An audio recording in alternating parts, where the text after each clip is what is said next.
Hello there, guys. I hope you guys are doing well tonight. It is a Sunday evening. I hope you guys had a wonderful and relaxing weekend. I got absolutely nothing here. And so gonna sit down playing a little bit of online poker, playing WSOP online poker, and gonna hang out and chat with you guys for about an hour or so. Thank you guys for being here and for joining me for the evening. This should be fun. Do let me know, guys, by the way, if you can hear me okay. Let me know if you guys can hear me all right. So I'll give you a little bit of a setup of the game. Ooh, pocket 9, so you know I'm going to play this. I'll give you a little bit of setup of the game. So with WSOP, you can, it's free to play. I mean, you can sign up for, and you get like 10,000 in chips or 20,000 chips. I can't remember how much you start with. And then you can slowly build your way up. So my, and nobody wanted to play. So I decided to start... my goal was to get to 1 billion in my WSOP play bank, and I did get up to 1 billion, and then I got to doing plane shots. I got up to 2 billion, a little over 2 billion, and then I lost like 400 million in one session, and oh, that's no good for me. That's a terrible flop for me. And then over the last like 2 or 3 days, as I've been like playing, just laying in bed, going to sleep at night, I went on like a tear, and I've got my bank up to about 6.5 billion right now. So anyway, so how we're doing it tonight, and everybody's saying the sound is good. Thank you. Hello, everybody in the chat board. John, Jordan, Charles, Thomas, Raymond, Donnie, everybody's in the chat board there. How you doing? So here's what we're doing tonight. I decided, since I've got like 6.5 billion in my WSOP account now, what I decided to do was, instead of playing a 1 million, 2 million table, so 1 million small blind, 2 million large blind, I went up to a higher stakes table to 2.5 small blind, 5 million big blind, and I bought in for 475 million, and we just got started here. And I'm currently, so I bought it for 475 million. As you can see on my little avatar there, I'm sitting at $460 million right now. So I'm going to fold this because I got nothing. So anyway, guys, yeah, that's what we're going to be doing tonight, and we're off and running, and ooh, Jack Queen. But I am out of position, so I'll limp in if they let me limp in. I'll even call like a 10 million raise. I don't like being out of position. All right, I can call for 2.5. I'll call that. And that's why I wasn't going to raise. So go ahead, somebody bet so I can get it out of the hand. And by the way, to any mothers out there, happy Mother's Day, and I hope all of you guys, for the guys who are watching right now, I hope all of you guys gave your mom a call. I know I got on the phone with my mom earlier this evening, who's up in Canada. Her and my dad are quarantining at the Campea Ranch up there. So to all of you who are mothers, happy Mother's Day, and make sure you guys, it's not too late. Like on the West Coast, it's only 6:30 in the evening. Still time to call your mom if you haven't done so yet. Make sure you guys do that. All right, I am going to get out of that hand. All right, I'm going to jump over and take some of the live questions you guys have been sending in here. Dan Ketchum. Right, so let me see if I'm going to play or fold this in. Oh, pocket queens. Give me a second, Dan. Let me play my pocket queens. These are slightly better than pocket jacks. I never know how to play jacks, so I'm going to raise big, because I don't want anybody like with ace 7 calling. So I'm going to raise 32 million.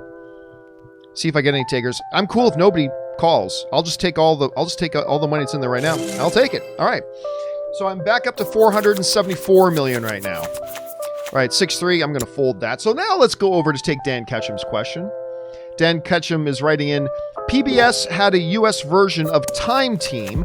It massively sucked. The UK episodes are on YouTube. I am unfamiliar with Time Team. I'll be honest with you. I'm a little bit unfamiliar with Time Team, so I'm not really sure. By the way, some people are saying in the chat board, Yellow CT and whatever, saying that they like the studio tour. Thank you so much. That was fun.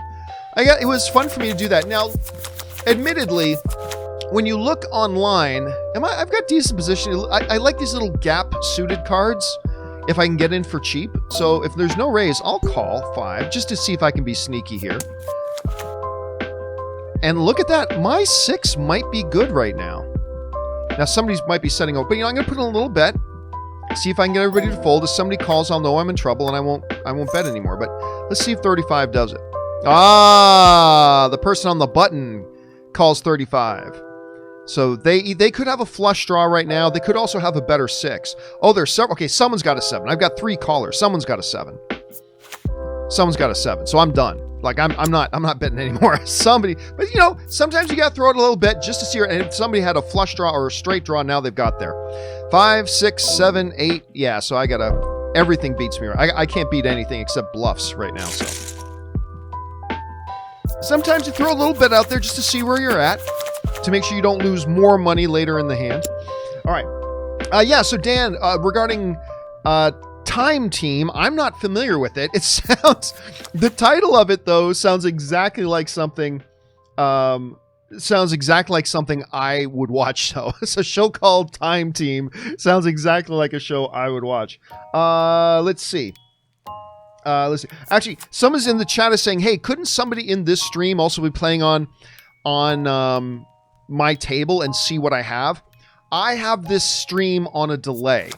So there's like a full 1 minute delay between me saying something and when you actually say it. And the hands move very, very fast in this game. So a 1 minute delay is good enough. So even if one of you guys were on this table with me, you would never actually know what I have, because what you're seeing is actually 1 minute behind real time, you know? So yeah, I thought about that. All right, I would have limped in for Queen 9, but I'm not going to call a $35 million raise with it. Anyway, the Wakandan Forever writes, Queen, what? Queen King Spades? Hold on a second. I love this hand.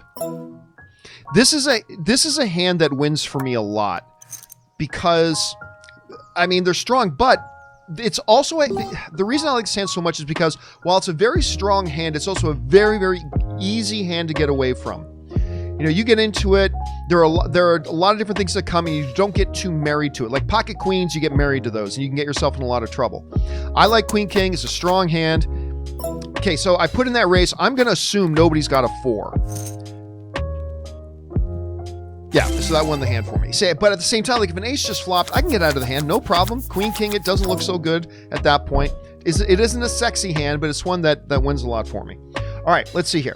Wakandan Forever writes, good golly, Miss Molly, tutti fruity, wop bop a loo bop a bam bam boom. You will be missed. Love you, little Richard. Always be a music. Yeah, I was really surprised because I don't know why. Little Richard just seemed to me to be a Highlander. I thought he was immortal, which clearly nobody is. But I mean, there's something about Little Richard that's just struck me that I wouldn't be surprised if at night he wandered the streets of New York with a big sword and cut off the heads of other immortals and enjoyed the quickening. There's something about him that seemed immortal. And yeah, I was really surprised and saddened to hear about the passing of an absolute rock legend. I mean, music today would look very different, I think. If you really look into the history of it, music today would look and sound a lot different were it not for the influence of Little Richard. So yeah, that was really sad to hear. All right, King 5 suited. I will not call any raise. I would have I'm the big blind, so I would have checked, but I'm not going to call any raise with that. Benny J writes, Netflix touting Extraction as #1 movie in the world is stupid. Last I checked, everyone was indoors due to a pandemic. It's like saying I lost 100 pounds due to Earth's sugar supply being extinct. Yeah, listen, there's a couple of disingenuous things. And I love my suited connected cards. So I'll even call a little raise. If somebody raises a little bit here, I'll even call that. I'm out of position, but this is one of those hands that if it's... So I'll call 15. I wouldn't call like 30, but I'll call 15 since I'm already got 2.5 in there. It's one of those hands that if it crushes, like if it flops strong, I can take a lot of money from somebody who's sitting like pocket jacks or something like that. So let's see what happens on the flop. Check. Oh, nothing. I just flopped a boat. No big deal. No big deal. You know, just flopped a boat. I hope somebody else has a 10. Because if somebody else has a 10, I got them crushed. Okay, I'm just going to call for now. Hope they get their flush. Now, come on, put in another bet, Tan. Another 15. I'll call this 15. Ooh, he raised to 30. Ooh. I'll call 30. Hopefully, Tan will call too. He does. All right, so I am absolutely good. He's going to check, though. Oh, maybe he'll bet. Oh, he bet. Now I get to raise him. Nice. I have the nuts. No hand can beat me right now. Yeah, there we go. All right. That's about as good of a flop as you could possibly hope for. Anyway, what were we talking about here? Oh, yes. So Netflix. Okay. Fold ace rag. You know what? I probably should have called that since I'm on the button. I probably should have called that. Whatever. Probably would have lost. Anyway, yes. There's a couple of things that are very disingenuous about Netflix claiming Extraction is the #1 movie in the world. Look at that. I would have won that damn hand too. I should have called on the button. Anyway, there is something a little bit disingenuous about Netflix claiming, well, Extraction is the #1 film in the world. Okay, yeah. There's a pandemic and a lockdown going on, so everybody's at home, brainiac. But the other thing that's kind of disingenuous about it is this. We talked about this on the John Campea Show a couple of weeks back. Netflix has changed their definition about what a view is. It used to be, Netflix used to measure a view, I think Robert said it was like 20 to 30 minutes. If somebody tuned into something on Netflix, they had to watch for at least 20 minutes of like the movie or whatever for it to count as a legitimate view of the movie, right? That's what it used to be. Somebody actually had to purposely click on the movie and then stay on the movie for like a minimum of 20 minutes. I think Rob might have said it was 30, but anyway, it was 20 minutes or more, right? It was a big number. So like somebody legitimately was sitting down to watch the movie. Netflix changed their definition, and we talked about it on the show a few weeks ago. They changed their definition of what a view is. Now, somebody only has to have it on for a minute. 1 minute. If they can put on a movie for 1 minute, like literally hit play, grab a drink, come back, realize, oh, I don't want to watch this and turn it off, it still counts as somebody watched the movie. So not only are they making these claims, and by the way, I'm not trying to trash on Netflix. I like Netflix. I am a happy Netflix subscriber. I was one of their earliest adopters. I love Netflix. But this is pretty sketch for them saying this, because number one, the world's in a lockdown, but number two, you radically changed your definitions of what a view was. So let's just say it's a little suspect. Let's just call it a little suspect. And again, I'm not trying to trash on Netflix. I'm just saying it's a little bit sketchy. The claim is a little bit sketchy. That's all. That's all I'm saying. That's all I'm saying. All right. The Wakandan Forever writes, what fictional character would you want as your mom? None. I'm very happy with the mom I have. I have the best mom in the world. I've got a mom who always gave me all the freedom in the world and yet had my back every step of the way. I mean, I just my parents in general have always been parents that were very firm on the ground rules, but were very flexible in setting those ground rules, right? Like my parents were the kind of parents where when all the other kids could be out till 10, I could be out till 11, but be in by 11. So you know what I mean? They were very flexible on setting the boundaries with me and then firm on the boundaries. They were like perfect parents. And yet always, do I want to get, okay, I'm going to put in a little bet here. See if I can get sneaky here, get lucky and spike. Maybe I'll be fold, or maybe I can get lucky and spike a spade. This is me being cheeky. Did I just get away with it? I got away with it. I got to steal the pot. Not bad. Okay, so I bought in for 475 million. I am now sitting at 653. So I bought in for 475. I'm at 653. So I'm about 175 up right now.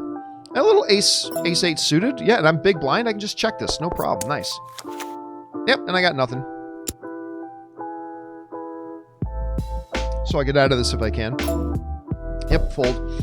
And, you know, my parents have always been, whether I was 21 and living out of the house, or whether I was 40, or whether I was like in my mid-30s and going back to school again, or whatever. My parents have always, unconditionally, always had my back. They've always had my back. And like, even today, I know that if the world were to fall apart underneath my feet and all that kind of stuff, I know I could hop on a plane, go back to the Campea Ranch, and they would have a place for me there. I mean, that's just the type of parents I've always had, right? And there's something amazing when you can have a family that encourages your own independence, go do your thing, but at the same time, 100% have your back no matter what goes wrong. that's my family. And that's why if I could pick any fictional mother, I'm still sticking with the one I have. I'm still sticking with my mom. Happy Mother's Day, Mom. And I'm not just saying that because it's Mother's Day and I'm being nice. All right, I got pocket sixes. Not a great hand. Oh, this guy raised. Okay, I'm not going to risk him for betting. So I'll just call. Let's see if I can spike a 6. I spiked 6. Now, there's still a possible straight out there. So I'm going to put out a little bet just to shake a couple of people. Now, I mean, it's possible this dude could already have a straight. I mean, he could have 3-4. If he does, I'm in trouble. Then I need the board to pair so I can get a full house. He might just fold here. Okay, now I'm not going to play around anymore. Now I'm going to go $56 million bet. You can go away now, King DeGen. Go away, unless he's got like pocket 9s. Now there's a possible flush out there. I still think I'm good. So I'm going to go ahead and put him nearly all in. I'm going to put him more than half a stack. Because if he's got a king, maybe I win here. I do, yep. Yeah, he flopped top pair. I flopped top set. So that was, again, nice flop for me. All right, so highlight again. I bought in for 475. I'm now sitting on 833. I'm now sitting on 833. And I see people in the chat board teaching what, No Limit Texas Hold'em is. So, well, good on you guys in the chat board teaching each other how to do that. All right, where am I at here? Wakanda Forever writes, what is your mother-child relationship in film? Oh, I don't know. I've never thought of one. Just think any great... I'll think of Thor and his mother. Thor and his mother. That's my mother-child relationship with there. I don't know. That's just the first one I thought of. All right, Wakanda Forever also writes, to all the moms watching, thanks for all you do. Have a great Mother's Day. Treat yourselves. You all deserve it. Queen Mother Wakanda loves you. Hey, listen, don't treat yourselves. You lazy bastards. I'll talk to myself here. You treat your mom to something. Don't have your mom treat herself. You treat your mom to something. We're a bunch of lazy sons of bitches, aren't we?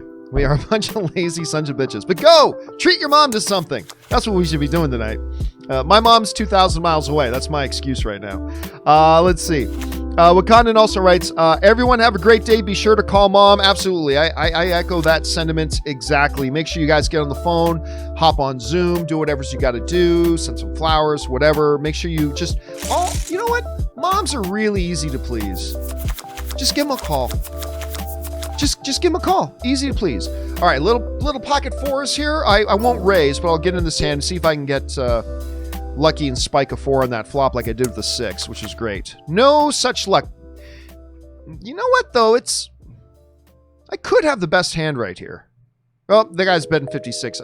I mean, he could be on a straight draw, flush draw, whatever, and hoping to bail out, but I'm not going to call. 4th pair on 3 cards on a flop that are all over me. Oh, he did have the flush draw, but he also had a little pair. He had the bottom pair with the flush draw. I knew he had one of the big draws, though. All right, ace 8. I'm going to skate out of this. Okay.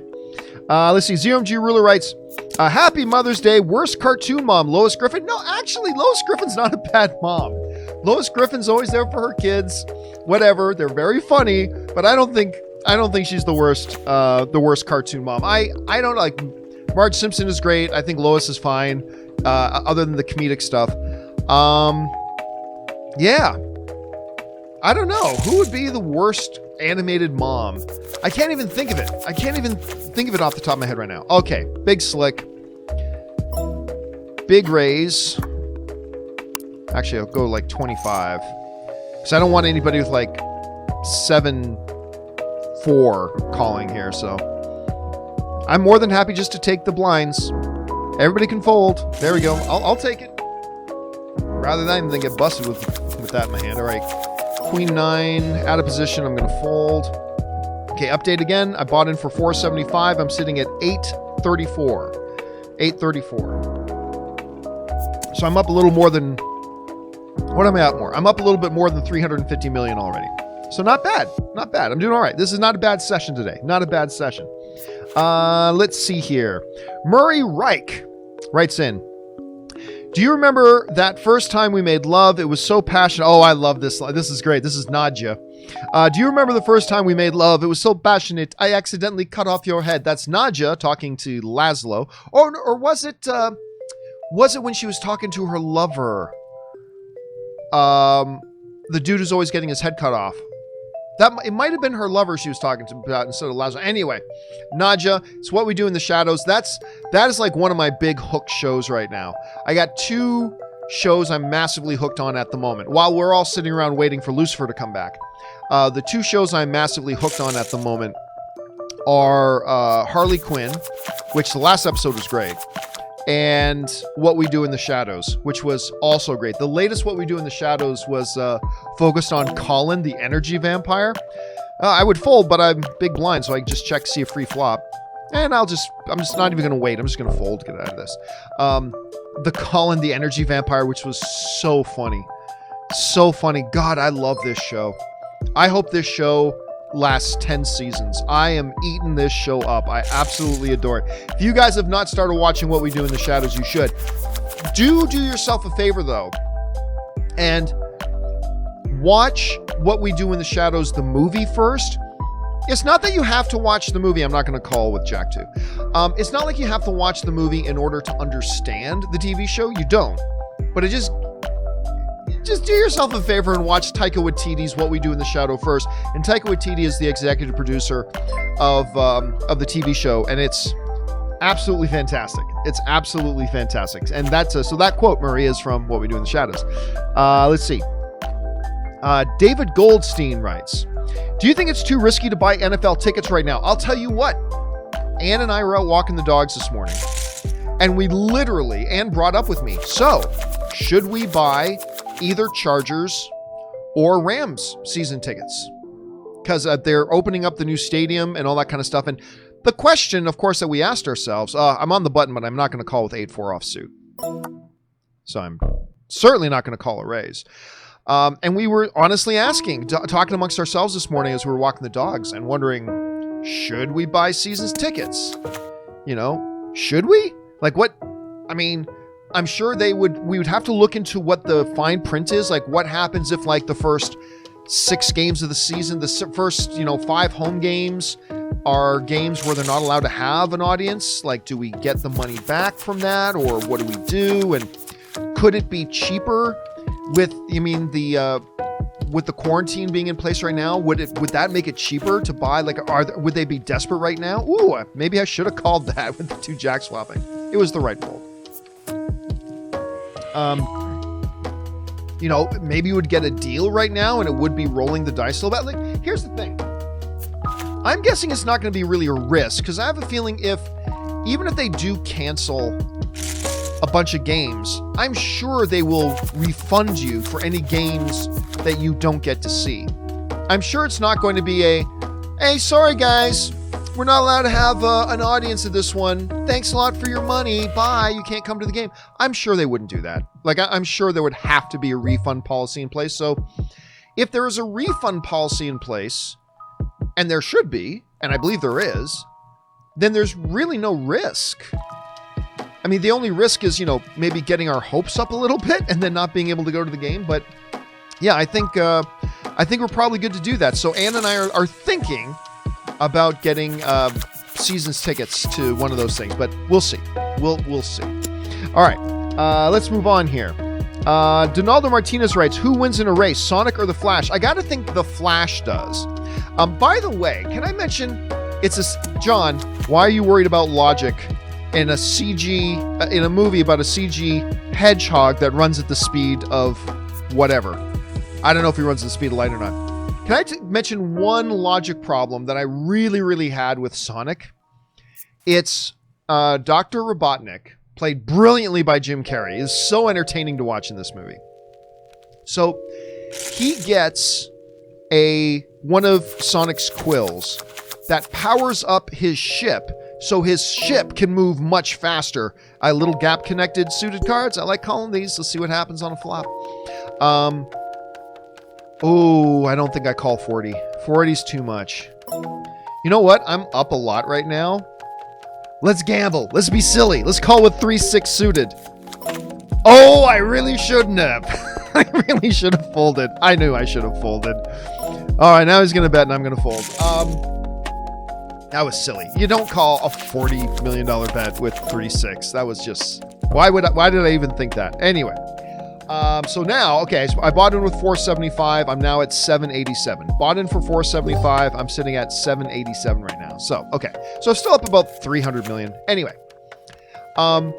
Just because he's got the quill to act as a power source for his ship, right? That doesn't give him superhuman reflexes and superhuman speed vision and cognitive abilities and in him superhuman speed to steer his ship and everything. Because just because his ship has a power source, that doesn't mean Robotnik, like when Sonic is running from him at superhuman speeds and making cuts and weaves, just because his ship is capable of doing that doesn't mean Robotnik as an individual in the ship should be able to have the superhuman reflexes to be able to do that or even comprehend visually what's happening at that speed. John, you realize this is a movie about a CGI character with flashes lightning and goes really quick. Yeah, I know. So I'm not going to make a big deal out of it. I'm just saying that's just one of the little issues I had with the movie. But Jim Carrey was great in it, and I enjoyed it. Listen, I enjoyed it. I'm out of position. King 10's not bad. Yeah. Let's see. If someone re-raises, I'll get out. No one re-raised.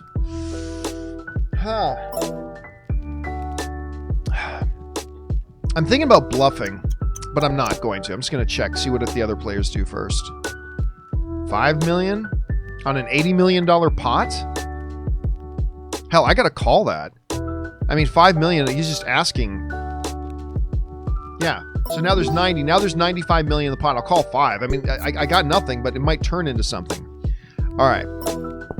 Now, if you raise like 20 so I can get out of here. 5 again.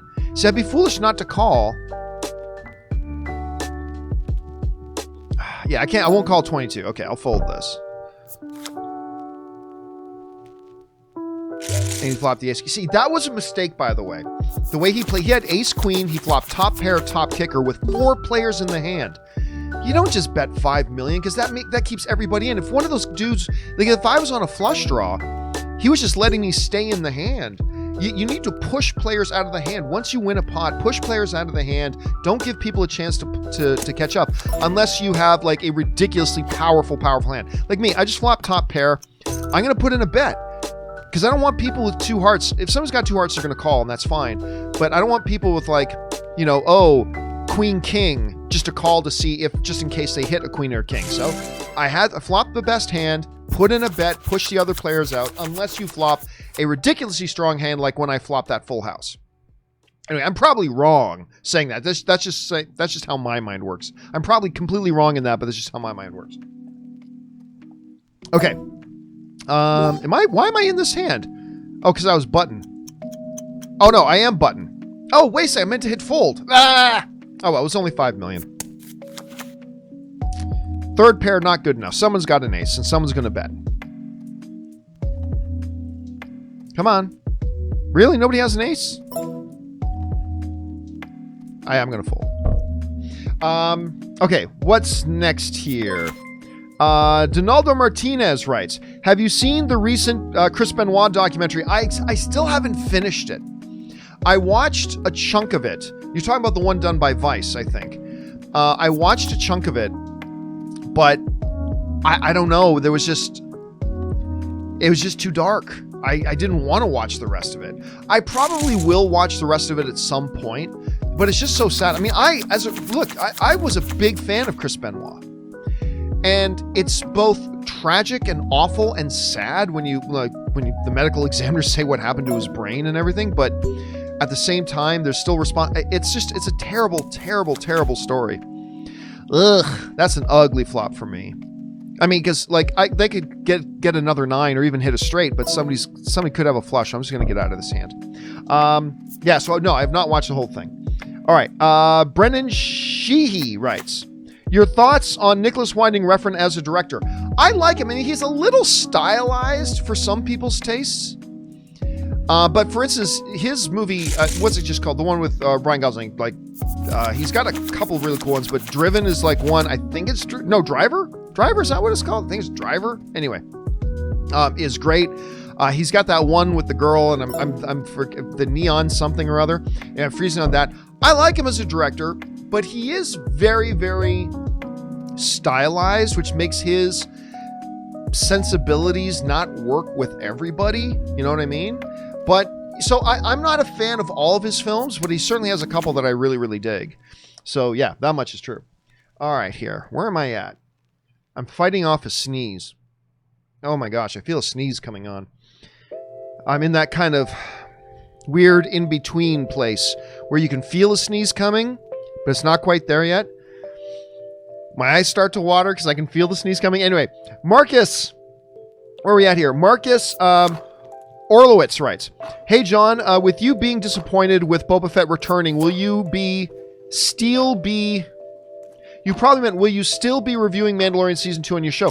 Well, no, like I said on my show the other day, I'm torn on Boba Fett being in. I'm torn on it. Like, on the one hand, you know, I want Star Wars to make the universe bigger, not shrink it. And I want Star Wars to move past this whole, let's keep on bringing in characters we already know.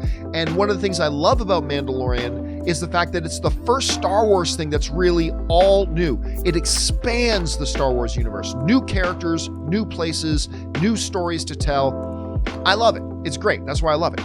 So I was, on the one hand, I feel a little disappointed that they're bringing in Boba Fett because, again, it just shrinks the universe again. At the same time, and I said this on the John Campea Show the other day, on the other hand, it's Boba Fett, right? I like Boba Fett as much as anybody. And the fact that they're bringing back in Morrison, according to the Hollywood Reporter at any rate, the fact that they're bringing back in Morrison to play the guy who played Jango Fett in the prequels, they're bringing him back in to play Boba Fett, according to the Hollywood Reporter. That's cool. 5 million on 30 million. I'm just gonna get out of this hand. Oh, of course, and of course, a king spikes on the turn. So on the one hand, I'm actually kind of excited about it. On the other hand, I'm disappointed that they're shrinking the universe again. So I'm torn on it. I'm kind of torn, but I love this show. I really do. I love what they've done with The Mandalorian.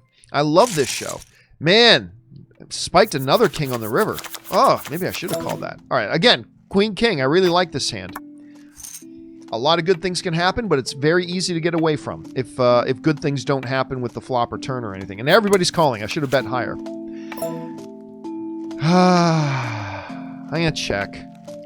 If it was only one other player in here with me, I would probably continuation bet and put in a bet. But with 4 other players, somebody could be sitting on a 9 or a 2. And yeah, 122, I can't call that.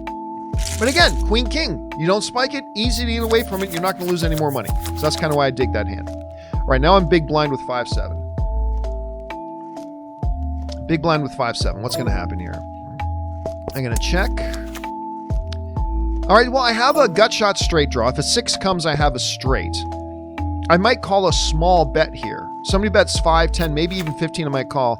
Okay, so 8, I still need a 6. 6 still gives me a straight. I might call 5 here. There's 25 in the pot. Now there's 35 in the pot. 35 in the pot. All I got to do is call 5. I'll call 5, see if I can spike 6. Why not?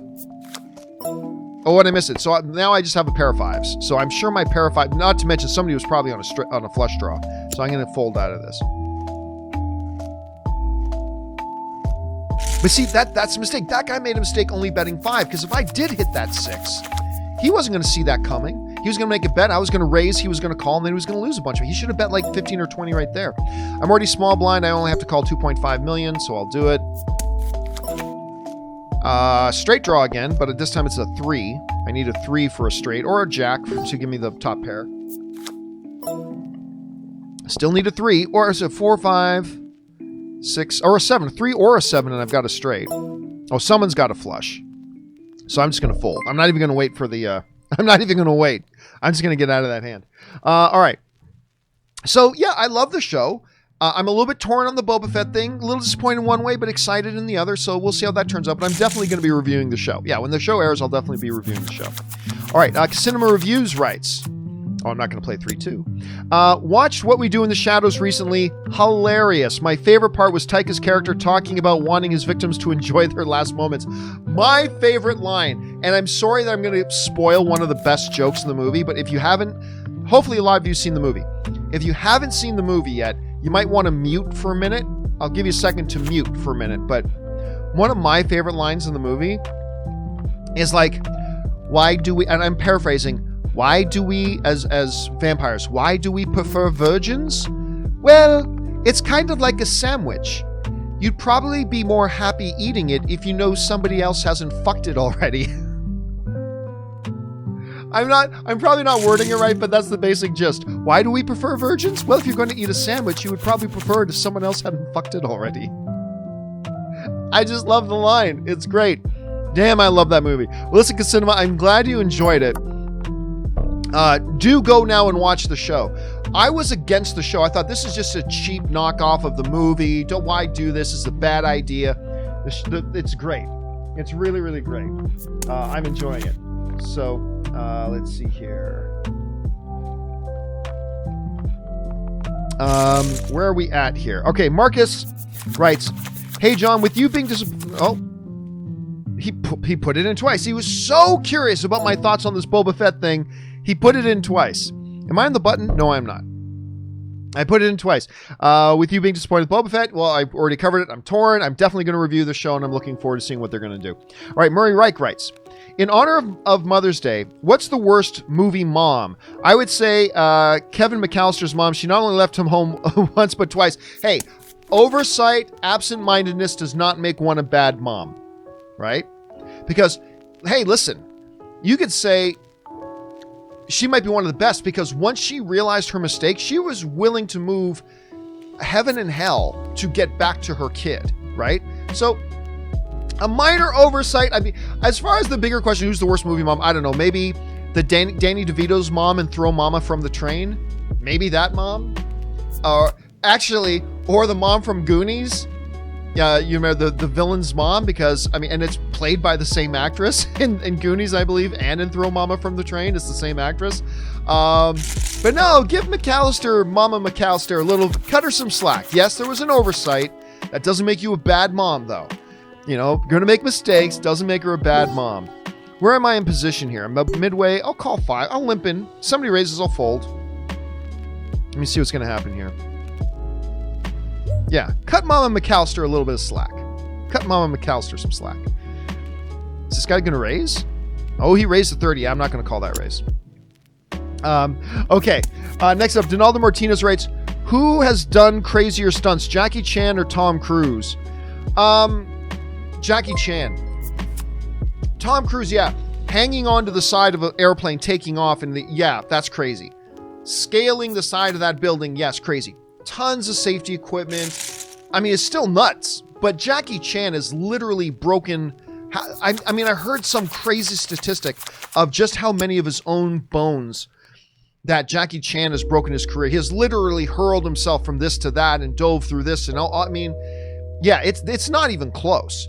The more spectacular stunts, Tom Cruise, but really the crazier things because he was actually putting his body through a beating. It's like broken bones like 47 different times or something crazy like that. So yeah, you got to bend the knee to Jackie Chan on that. You definitely got to bend the knee to Jackie Chan on that.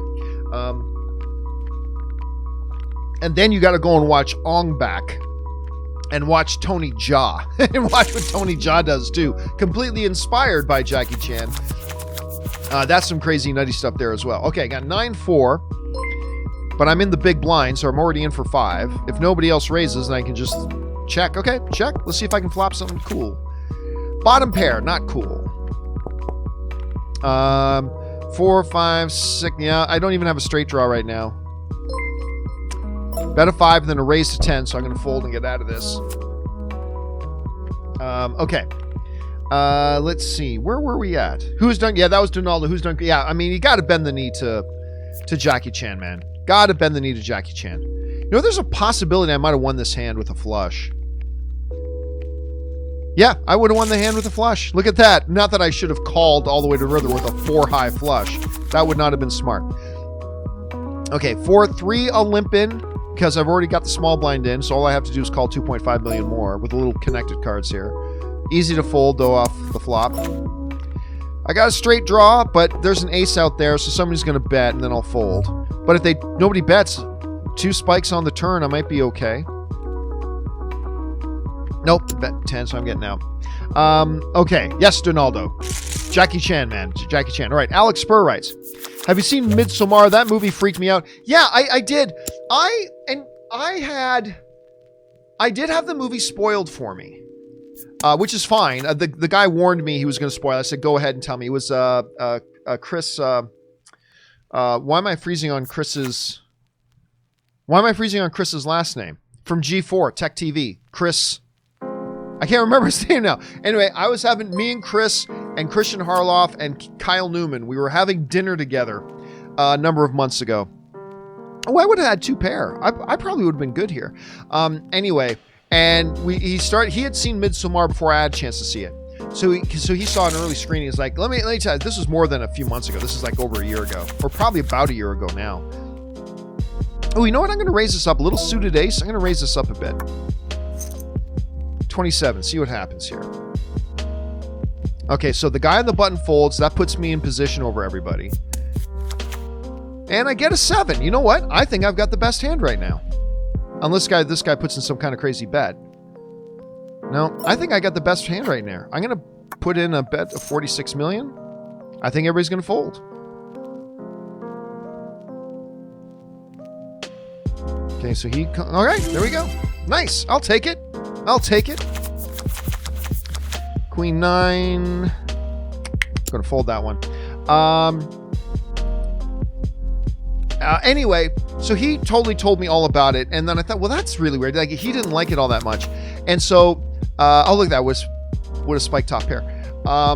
So then I went to go see it, and yeah, I mean, listen, it is very eerie and very weird, and I appreciate that. But at the end of the day, I didn't think it was all that great. And listen, it's one of those movies where there are some people who just thought it was brilliant and some people who thought it was just garbage, and I'm a little bit in the middle on that with Midsommar. All right, Ben Rayner writes, worst TV animated mom, Cartman's mom. Oh yeah, Cartman's mom is a terrible mom. Loves her kid, and that's really the most important thing. Love your kid, that's the most important thing. But after loving your kid, she does everything wrong with Cartman. So yes, I will give that one to you, Ben. Cartman's mom, while a lovely woman, clearly a terrible, terrible mom, probably. But she's been dealt a bad hand too, Ben. She's been dealt a bad hand. And Cartman's not an easy kid to parent. Let us not pretend that Cartman's an easy kid to parent. He's not an easy kid to parent. All right, let's see. Your King of the Hills 34 writes, did you see episode 2? Oh, I got to check this because I'm already big blind. Oh, look at that. I flop top pair. All right, I'll bet 20 million. Everybody fold. Ooh, somebody calls. He must be on a flush draw. Are they all on flush draws? I got a straight draw now, too. All right, I'm going to bet 50 million. That guy went all... He might have a better king. That guy at the top might have a better king than me. So this guy will check, and then I'll check behind him. Oh, he bet 150. Oh, did he get a flush? Well, I got to fold. I can't call 152. It's just a king. Yeah, they got their flush. He got lucky. But hey, luck is part of it. Luck is part of it. He made a mistake, though. He shouldn't have bet that much. He should have bet like 40 million. And then he would have gotten another... Because I would have called like a $40 million bet on that pot with top pair. I'm not going to call anything more than that, but he could have gotten something more out of me. Instead, he overbet, and he could have won some more money. Anyway, King of the Hills, Ryan, did you see episode 2 behind the scenes of Mandalorian? No, but I'm going to do that later tonight before I go to bed. I'm going to watch that later tonight before I go to bed. So I'm very excited. And so Rob and I will talk about that on the John Campea Show tomorrow morning. So I haven't seen it yet myself. I'll watch it later, and then I'll talk about it on the John Campea Show tomorrow. Let's see. Donaldo writes... I've only got about 15 minutes left here because then I gotta go. We gotta sign out of here at 7:30. I've got an online game session going with Ann, and I have playing online games. Normally Sunday night is Dungeons and Dragons night for our D&D group, but tonight we're just going to be playing some regular games with our regular game group, and we're doing that at 7:30. So, you know what? I think I might be good. You know, he's betting 20, but I'm thinking my 9 might be good. Let's see how much how committed he is to this. All right. 9s. I don't think I can call that last 45. No, I gotta fold. Oh, that's too bad, man. I lost like 40 million that hand. And I'm not gonna call that. Where are we at here? Oh yeah, so Rob and I will talk about episode 2 to The Mandalorian behind the scenes on tomorrow's show. Donaldo writes, I watched Detroit and was curious why Will Porter did not get an Oscar nomination. He was great. I'm curious about that too. I mean, I listen, I remember the category was stacked. The category was stacked. Remember, getting an Oscar nomination is not just about you have to do great and therefore you get an Oscar nomination. No, you have to do great and there can't be 5 other people that deserved it just as much or even more than you did. That's what makes it really tricky. But I remember thinking Will Porter should have been nominated. I did feel he should have been nominated. He was incredible in that movie. And by the way, a lot of people never did check out that film. A lot of people never checked out Detroit. It's awesome. It's a wonderful, wonderful, wonderful film. So if you get a chance, do check it out. And I agree with you, Donaldo. I thought Will Porter was really good in there. Donaldo writes, will we ever get a sequel to Brightburn? I don't think so. First of all, it was a bad film, in my opinion. At any rate, it was a pretty bad film. It had so much promise and could have been so great, but I found it to be a very, very poor film. And it didn't do all that great. It didn't do all that great. So all that combined, no, I don't think we're going to get a sequel to Brightburn. Not to mention the movie doesn't even, without giving anything away, the movie doesn't even give you too much places to go with a sequel, really. At the end of the day, it really doesn't give you anywhere to go with one.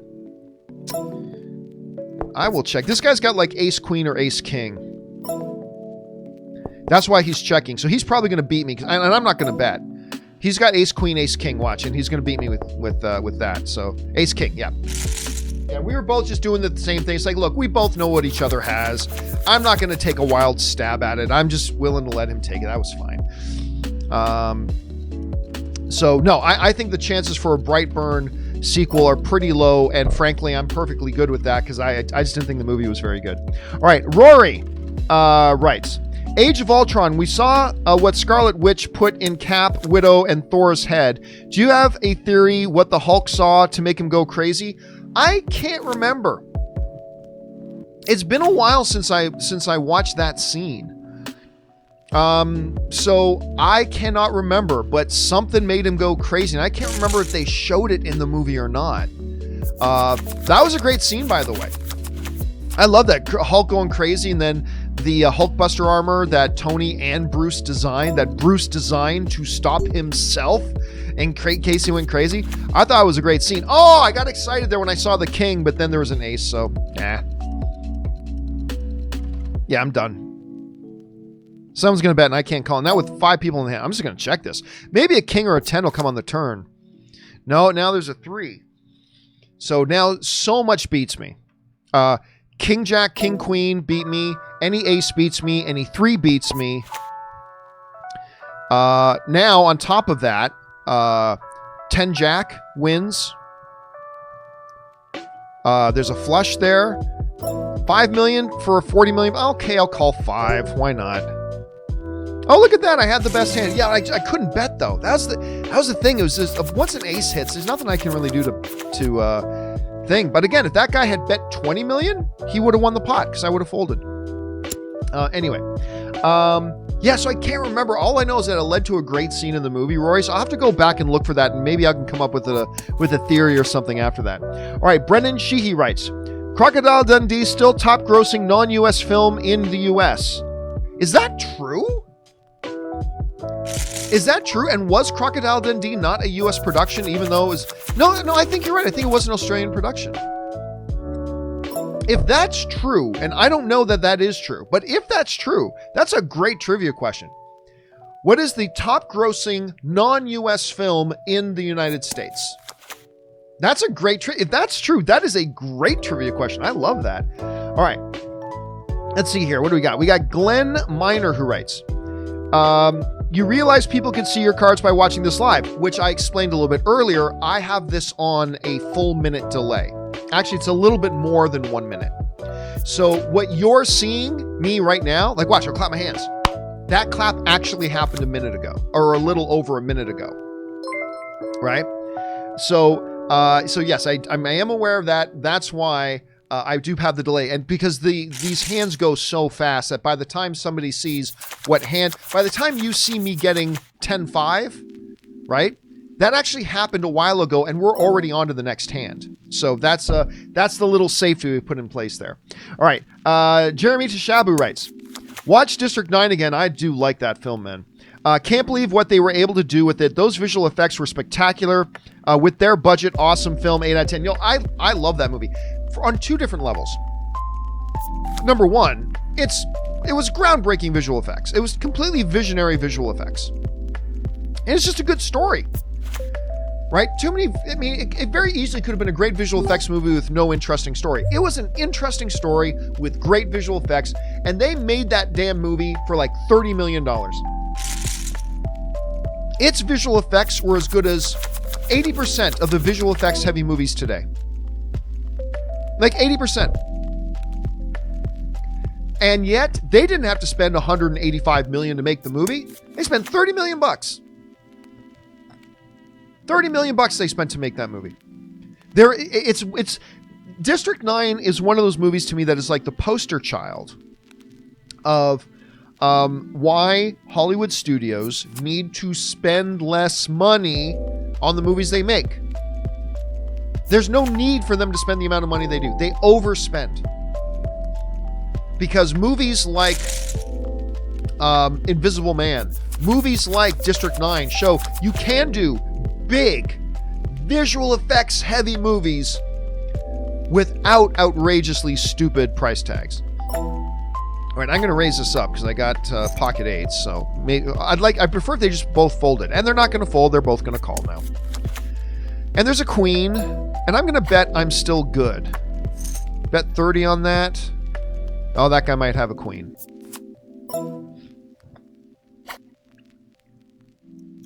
All right, I'll check, see what happens here. Oh, damn it, and a king comes. I should have bet. He did have a queen. Oh, well, what are the odds? He had a queen. It happens. Okay. So what were we talking about? Oh, yes. So Hollywood's overspending on stuff. Yeah. Don't get me wrong. I'm not saying I don't want Hollywood to do big visual effects, heavy movies and spectaculars. Of course I do. I'm just saying they don't need to cost as much as what they spend. They overspend. And, you know, we've talked about this on the show before. But what gets frustrating to me is that I'll often have people say to me, well, John, why do you care? It's not your money they're spending, but here's what they fail to realize. The more money, as Hollywood's spending keeps going higher and higher, guess what? They need to get that money back from somewhere. So they put pressure on the theaters to increase ticket prices because they need more. The more money they're spending on their movies, the more money they have to start coming in. So they put pressure on the theaters to increase the price of tickets and all that kind of stuff. And they start taking a higher and higher percentage of the box office dollar away from the theaters, which then causes theaters now, not only the theaters have higher ticket prices, but the studio's getting a bigger chunk of it. So now the theaters have to make up for that by having to raise the prices on the concession stands just so they can keep the lights on and stay open. Basically, the bottom line is this. As the studios spend more and more money to make their movies, you're paying for it. You and I pay for it. That's where the money comes from. You and I pay for it. And that's one of the reasons why I really think they have to get a handle on their spending. Anyway, that's just me. Okay. Jeremy Shishabu also writes, as I fold my Queen 3, maybe Scorsese is making a superhero film. Of course, that comes from the fact that there's a report out there, and he's not. I mean, we know the movie he's making is based on pre-existing material. It's a drama. It's a period piece drama that Scorsese is making. Speaking of studios spending too much to make their money, to make their movies, he wants a $200 million budget. He wants a budget bigger than a Star Wars movie to make a period drama. To make a drama. It's stupid. Oh, that's the best feeling in the world when you have pocket aces and you flop an ace. That's the best feeling in the world. Yeah, I don't get it. I mean, because to me, there is simply no need, no excuse for Marty Scorsese to have $200 million to make a little drama that wouldn't make any money in the theaters. Like, Irishman would not have done great in the theaters. Not a lot of people would have rushed out to see it. I would have gone to see it. I'm sure many of you would have gone to see it, but it wasn't going to make, $300 million at the box office. It just wouldn't have. And I don't know. I just don't understand. That's why studios are taking a pass on his movies right now. So it's crazy. I just don't know what it is he's thinking right now. I do not know what it is he's thinking. Of course, I've got my Zevia here.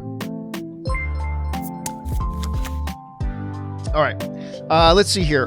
Glenn Miner writes, "Oh, got engaged yesterday, so shout out to my awesome fiance." That's great news, Glenn. Congratulations. Congratulations to you. Congratulations to your fiance. I was saying this on the show the other day. With all the crappy stuff going on in the world right now, it's really cool to hear from some people that can give us a little something to celebrate. So that is great. Congratulations to both you and your fiance, Glenn. That is awesome news, and thanks for sharing, man. I wish you guys all the best. All right. Another semi-professional writes, I love that name. I haven't played poker in a few years. You just got me to log back into my account. Whoops. Finding this versus relaxing to watch along to as well. Oh, finding this relaxing to watch along to as well. Oh, thank you so much. Yeah, that's one of the things I like doing. Playing chats with, a little suited gap connectors. I'm going to put in a little raise here. Why not? Just for fun. I'm going to put in a little raise with my little 4-5, see if I can spike something. If not, I'll just get away from it. No biggie. Oh, that's a terrible flop for me. Awful, awful, awful flop. I can't even continuation bet, because if I got two guys calling with raises, one of them's got an ace. So I can't even continuation bet. Now there's, I got nothing. I got to fold. I got sweet nothing. Now, just to highlight, update everybody. So I started this session with 475 million. That's what I started with. I'm currently sitting at 563. I was higher than that, but I'm currently sitting at, and now because I'm big blind, I'm now at 558. So I bought in for 475. I'm currently at 558. So this session has been a profitable one. I'm going to finish, as long as nothing crazy goes wrong in the next couple of hands, I'm going to finish this session up. Okay. 4, 5, 6, 7. I got a straight draw, up and down straight draw. So I could get myself into trouble in this hand. I need an 8 or a 3. Not a 2. Not to mention, I got to be careful now. Now an 8 of clubs or a 3 of clubs do me no good, because that'll give somebody a flush. I really shouldn't call. I'm not going to call this. Not with just the river to come. I'm not going to call. Because 8-3, but if an 8 of clubs or a 3 of clubs comes, great, I got my straight, but now I lose to a flush. It wouldn't have mattered, so that's why I fold that. Okay, Queen 10 is one of my favorite hands to play. I don't know why. I just have a lot of fun with Queen 10, particularly when it's suited. So I'll just call this. I'm not going to raise. All right, so I got a straight draw. I got a backdoor flush draw. I got an up and down straight draw, backdoor flush draw, overcard. Well, let's see what happens here. This is one of my last hands, so I shouldn't call this 30 mil. I should not call this, but this is going to be one of my last hands, so I'll just call it and see what happens here. So if I can get a 6 or a jack, or another club, or a queen. Oh, I didn't get any of them. Now he's going to bet bigger, and I don't know, 5 million? Dude, now if I get it, it's your own fault. Why only bet 5? Oh, I missed it anyway. He might have been going for a flush. So now he'll bet a little bit bigger. I can't call. I got nothing. I can't call. I got absolutely nothing. It's too bad. That's too bad. But he made such a mistake only betting 5. Because if I hit that, then he would have lost the whole thing. All right, I don't like playing ace rag like ace 6, but I'm on the button, so I'll call it just to see what happens here. And nothing good for me. Nothing good. Let's see what happens. Okay, he's going to bet I'm going to fold. All right, last question I'm going to take tonight, guys, and then I will see all you guys back on the John Campea Show tomorrow morning with me and Robert. I hope you guys are planning on joining us. Tumbling Tornado writes, do you think Hollywood movies will still play in China when this pandemic ends, when U.S. and China are accusing each other as to the virus origin? Yep, I don't think it's going to affect business very much. I think China will still want some Hollywood movies. I think Hollywood will still want to take advantage of the second biggest movie market in the world, of course, being China. So yes. Listen, China and the U.S. always have something they're arguing over. I mean, it's China and the U.S. They're fundamentally, diametrically opposed societies. There's always going to be something that they're arguing over. But international trade keeps going on. I mean, life goes on. They do. So, yes, I do think there will be. But remember, China also has limitations on how many Hollywood films per year can play in China. I can't remember what the number is, but it's a fixed number. It's not like only one or two, but it's a limited number of films that China allows to play in the Chinese market every year. So, yeah, it won't be all of them, but yeah, there will still be Hollywood movies playing in China, even in the midst of all the stuff that's going on right now. Okay, guys. Again, thank you to all you guys who are in there. Thomas, Yellow, Jeremy, Tyrone, Peter, everybody else who's in the live chat. Thanks a lot for being here with me tonight and hanging out with me as we played a little bit of online poker. This has been great and relaxing and fun. I enjoyed this much. We'll do it again later this week. Guys, don't forget, do come back and join me tomorrow on the John Campea Show. Me and Robert will be here. We hope that you guys will come and join us as well. That will do it for me for now, guys. Thanks a lot for being here. My name's John Campea. Have a great night, everybody. And I'll see you tomorrow on the John Campea Show. Until then, bye-bye.